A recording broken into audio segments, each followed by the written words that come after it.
Tem um amigo meu chamado Olavo, acho que já contei algumas coisas aqui dele. Ele me contou um caso bastante interessante que tem muito a ver com o que nós estamos conversando aqui. Ele me contou, né, que ele viveu na sua infância, na sua juventude, adolescência, até na idade adulta, ele viveu fazendo essas coisas, escolhas erradas, processos menos dignos. Ele era um excelente oleiro. Ele trabalhava com barro, fazia vasos daqueles mais lindos e bonitos do mundo, ganhava muito dinheiro, mas ele teve uma série de opções erradas, casamentos errados, coisas erradas, escolhas erradas. E acontece, isso, como nós falamos agora no caso dessa mulher, ele também veio a cair, a começar a sofrer de uma forma intensa. Até que ele veio começar a adoecer mesmo. Já na idade dos seus 40 e poucos anos, quase 50, veio a sofrer muito em função dessas escolhas e desses erros do passado. E veio a ficar acamado, não podia mais trabalhar. O máximo que ele conseguia andar com algumas muletas, algumas coisas. Procurou os amigos sumiram. Procurou os familiares também sumiram. E teve que andar pedindo dinheiro em algumas coisas. E chegou um determinado momento que ele, por alguma coisa, até mesmo por questão de fome, tontura, terminou caindo e quebrando uma perna. E em função disso, ele teria que ficar meses acamado. E sem saber como ter ajuda, como se sustentar. Então o sofrimento atingiu um ápice na vida dele de uma forma intensa. Ele já estava prevendo um longo período de grande sofrimento. Então ele tomou a decisão de pedir a Deus alguma coisa. Sabe, quando parece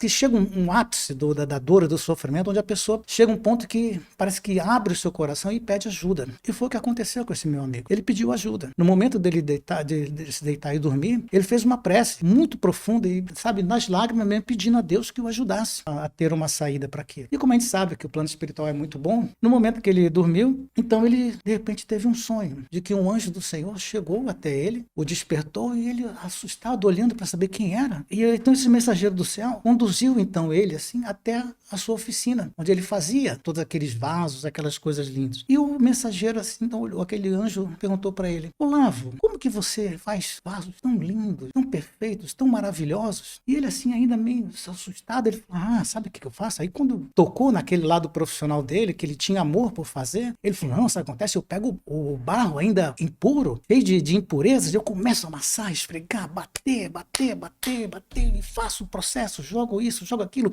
arranco as impurezas, passo por um processo, provavelmente horas e às vezes até 2, 3 dias amassando, batendo até que o barro fique bem limpo, sabe? Fica de uma homogeneização, assim, de uma forma bem plena. E depois disso eu começo a moldar ele na forma que eu quero. E depois que eu moldo o barro, ele tá ali fresquinho, eu coloco ele no forno, aquele calor infernal no forno, e coloco ele lá. Ele passa quase 1 hora, 2 horas naquele fogo infernal. E eu tiro esse vaso e depois eu passo aquela porcelana para poder ficar vitrificado e devolvo ele novamente pro forno. E mais uma vez aquelas temperaturas altíssimas, aquele fogo infernal. E muitas vezes que eu tiro aquele vaso, alguns deles quebram. Eles não conseguem suportar aquele calor intenso. Ele explicando pro anjo o que acontecia. Aí ele falou assim: mas no final, aqueles que conseguem suportar tudo, eles se tornam lindos e maravilhosos, como você está vendo. Aí que o anjo então disse para ele: meu filho, é assim que Deus nos trata. Muitas vezes tomamos caminhos que nos enchem de impureza, que nos enchem de mágoa, de dor, de sofrimento. Então muitas vezes nós nos sentimos também como se fosse uma mão pesada de Deus nos amassando, nos pegando, nos pressionando para tirar, extirpar de cada um de nós todas essas impurezas. E depois Deus amorosamente tenta nos moldar de uma forma melhor. E muitas vezes nós somos lançados no forno das aflições, no calor da dor. Muitos são os espíritos que não conseguem resistir, mas aqueles que resistem, eles conseguem brilhar, eles conseguem sobreviver e conseguem reparar tudo aquilo que eles fizeram, seja de erros que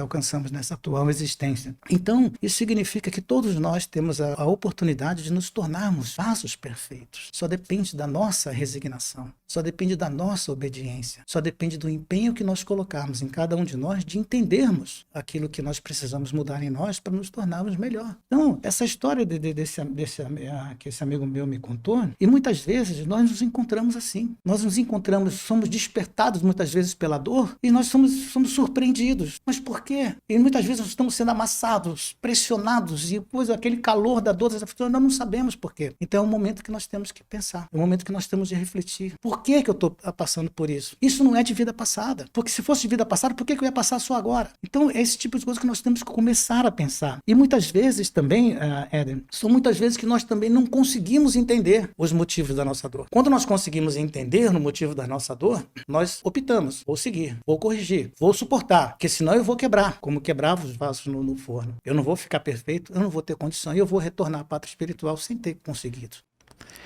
O que você achou desse corte? Coloca aqui nos comentários a sua opinião sobre esse tema.